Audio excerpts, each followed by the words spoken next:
traveling West Virginia with award-winning photojournalist Brad Rice.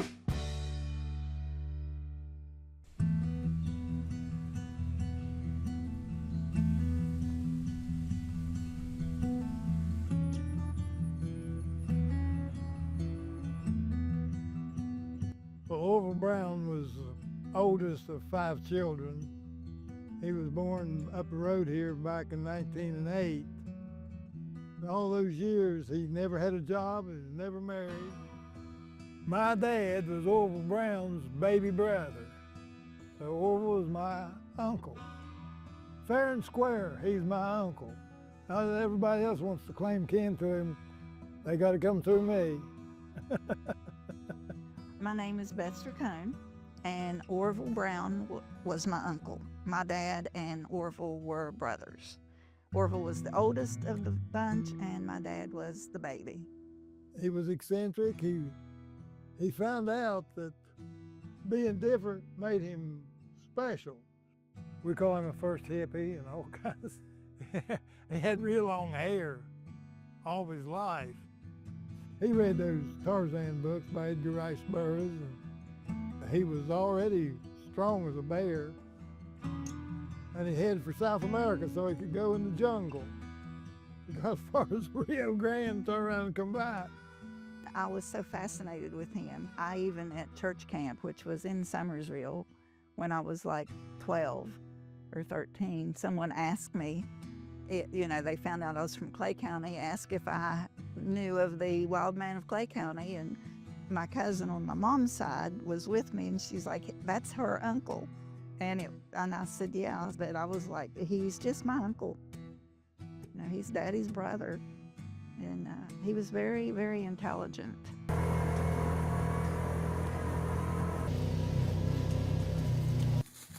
I don't know how old he was when he started taking pictures and all that he did.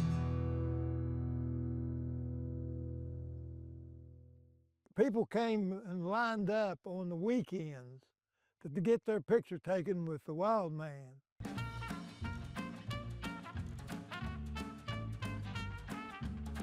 He charged them 50 cents if he was in the picture with them. He made more money than people working 5 days a week.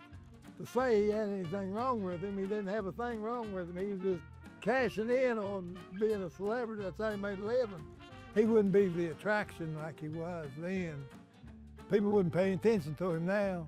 Orville wore this when he was taking pictures and all that stuff. He'd do this, and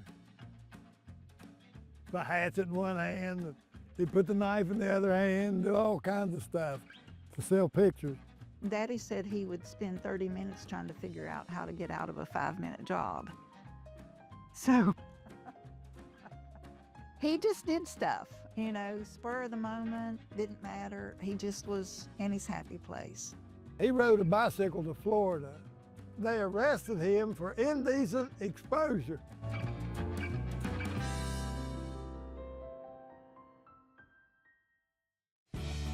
Traveling West Virginia with award-winning photojournalist Brad Rice.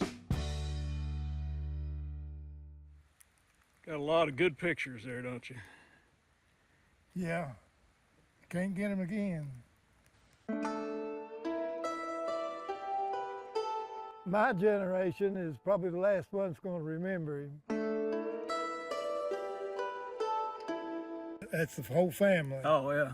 That's Orville and Army and Doris and Albie and my dad on the end. Every year at the Clay County Fair, he showed up with it, and man, he was the main attraction at the Clay County Fair.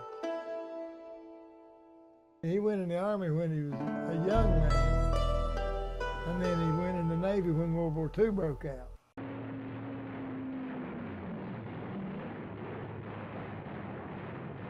That's when he got torpedoed.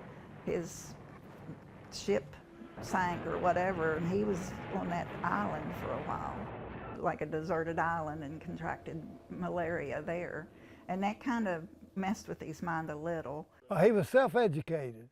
Yeah. He had a vocabulary that wouldn't slow down. He had IQ tests done in the service, and they were almost off the charts.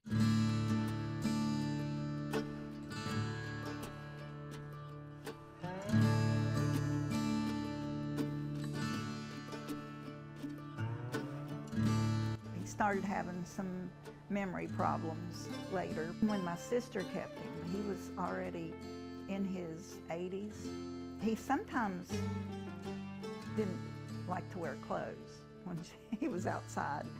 And the little kids would come and tell Uncle Orville doesn't have any clothes on. He was outside, and one of the kids came in and said, told Sarah, said, Uncle Orville's heading to the creek.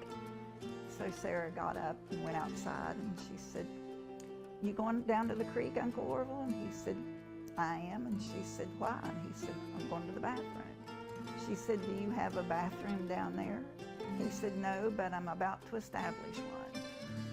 So she said, well, we've already established one in the house. So he just always had an answer. I actually preached his funeral. I talked about his soul.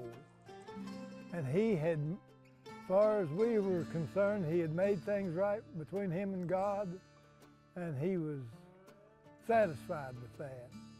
And it meant a lot to us to know that he was at peace with his Maker. Somebody is a little different. It doesn't mean that they're to be shunned, but you just, like you said, you need to embrace them. They may look different, may act different, they still are the same inside. And he was our uncle. My daddy worshiped him. He was special to my dad. He passed that respect to us. So we respected him. He wasn't